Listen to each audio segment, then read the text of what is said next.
मध्ये आपलं स्वागत आहे। आज आम्ही आपल्याला महत्त्वपूर्ण बातमी देगलूर शहरामध्ये देत आहोत। आपण पाहू शकता आत्ताच या ठिकाणी मोठा अपघात झालेला आहे। दोन्ही एसटी महामंडळ, एक कर्नाटक डेपोची आणि एक महाराष्ट्र डेपोची देगलूर तालुका या ठिकाणची एसटी आहे। दोघांचा आमारसमोर लेंडी नदीच्या पुलाच्या बाजूस भगवान टाकळीच्या कारणावर मोठा अपघात या ठिकाणी झालेला आहे। असे अपघात दररोज नांदेड, बिदर, हैदराबाद महामार्गावर घडत आहेत आणि आपण पाहू शकता या ठिकाणी रुंदीकरण कमी असल्यामुळे या ठिकाणी वाहतुकीची वर्दळ, ट्रॅफिक जास्तीची वाढलेली आहे।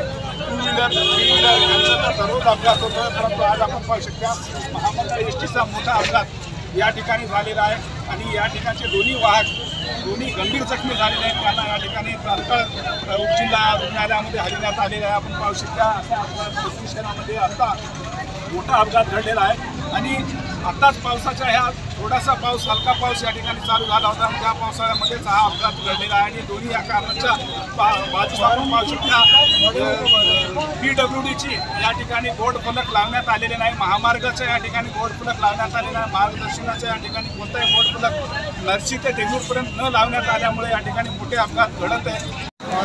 नमस्कार, मी साकीर अली, NCN न्यूज TV मध्ये आपलं स्वागत आहे। आज आपण पाहू शकता देगलूर शहरामध्ये लेंडी नदीच्या पुलाजवळ मोठा अपघात या ठिकाणी दोन एसटीचा झालेला आहे। एक महाराष्ट्र एसटी आणि एक कर्नाटक एसटी आहे। आपण पाहू शकता या ठिकाणी अतिशय दुर्दैवी दुर्घटना या ठिकाणी घडलेल्या आहेत। दोन्ही एसटी या ठिकाणी कारणाला एकमेकाला भिडलेले आहेत। ड्रायव्हर साईडला दोघांचा सुद्धा या ठिकाणी ॲक्सिडेंट झालेला आहे आणि महाराष्ट्र एसटीच्या वाहकाला या ठिकाणी मोठी दुखापत झालेली आहे। त्याला तात्काळ या ठिकाणी रुग्णालयामध्ये हलविण्यात आलेलं आहे। त्याच्यामध्ये असलेले जे प्रवासी होते त्यांना सुद्धा या ठिकाणी दुखापत झालेली आहे। मोठा अपघात देगलूर शहरामध्ये झालेला आहे आणि आपण पाहू शकता दोन्ही साईडला देगलूर, नांदेड, बिदर महामार्गावर मोठा या ठिकाणी वर्दळ वाढलेली आहे। ते रुंदीकरण कमी असल्यामुळे दररोज या ठिकाणी